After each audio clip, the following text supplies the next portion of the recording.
आदाब, मैं हूं आपके साथ अबू हुरैरा। किसान एक बार फिर सड़कों पर उतरा है।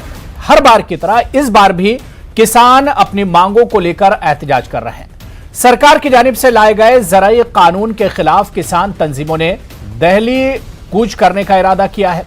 किसानों की मांग है कि मरकजी सरकार ज़राई कानून वापस ले, जबकि मरकजी सरकार का कहना है कि कानून किसानों के खिलाफ नहीं, इस कानून से किसानों का फायदा होगा और किसानों का भला होगा। कांग्रेस का कहना है कि सरकार किसानों की आवाज दबा रही है।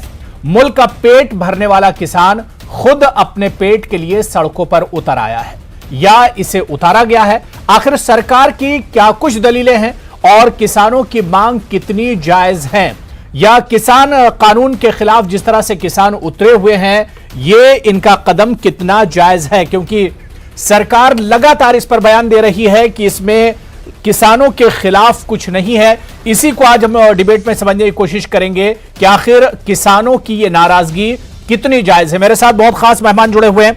बहुत जल्दी अपने मेहमानों का आपसे तारुफ करा देता हूं। मेरे साथ बीजेपी लीडर महेश वर्मा जी हैं,